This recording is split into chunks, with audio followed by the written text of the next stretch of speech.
এই যে এটা দেখুন।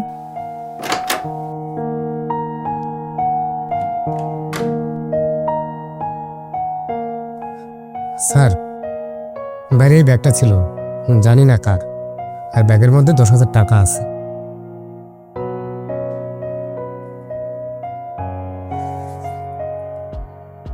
ও আচ্ছা, হয়তো কোনো ক্লায়েন্ট রেখে গেছে। আমি এখানে রেখে দিচ্ছি, কেউ আসলে পাঠিয়ে দেবেন। হ্যাঁ জি স্যার।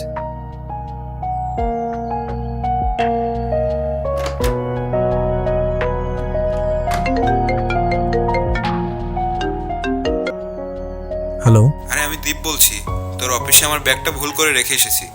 ব্যাগের ভিতর 15,000 টাকা আর কিছু কাগজপত্র আছে। ও আচ্ছা, ব্যাগটা তোর আমার কাছেই আছে, তুই এসে নিয়ে যাস। আচ্ছা ঠিক আছে, আমি একটু পরেই আসছি। ওকে।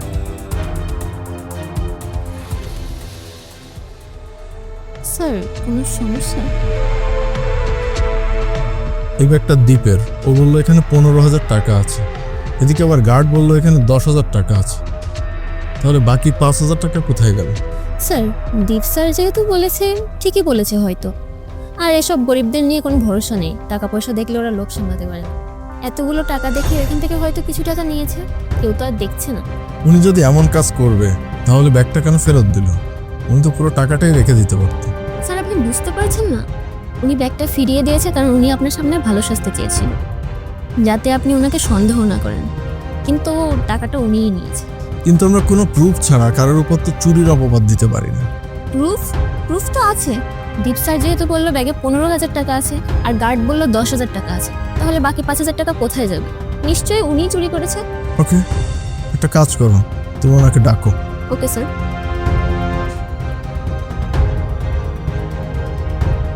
হ্যাঁ ভিকি, গার্ডকে একটু স্যারের কেবিনে পাঠাও তো।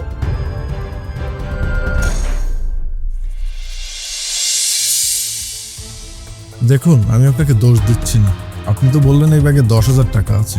জি স্যার। এই ব্যাগটা দ্বীপের, ও বললো ব্যাগে 15,000 টাকা আছে। আপনি বললেন 10,000 টাকা, তাহলে বাকি 5,000 টাকা কোথায় গেল?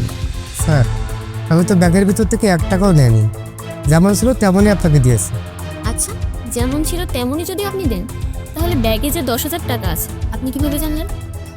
আসলে স্যার, আমি যখন ব্যাগটা পেয়েছিলাম তখন ব্যাগটা খুলে দেখেছিলাম, আর আমি তখনই দেখেছিলাম 10,000 টাকা আছে ব্যাগে। দেখুন, আপনি স্যারকে সত্যিটা বলে দিন।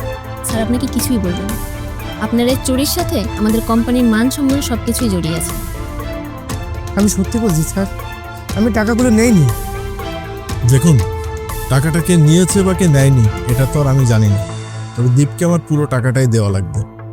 আমি আমার পকেট থেকে বাকি 5,000 টাকা দিয়ে দিচ্ছি। তবে হ্যাঁ, আমি কিন্তু আপনার বেতন থেকে বাকি টাকাটা কেটে নেব। কিন্তু স্যার, আমি তো টাকাগুলো নেইনি।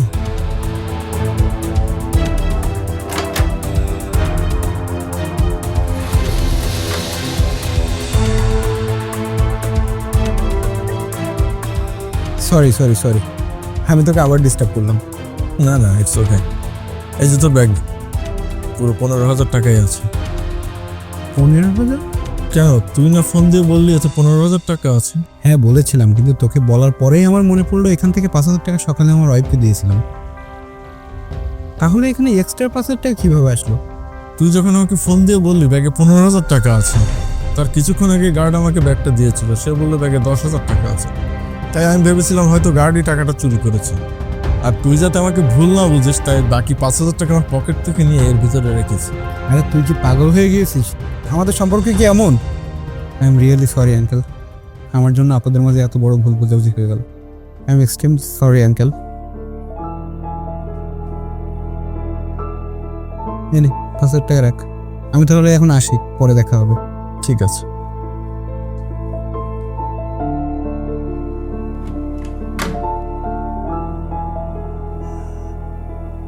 আঙ্কেল, একটু দাঁড়ান। আপনি আমাকে মাফ করে দিন, আমার ভুল হয়েছে।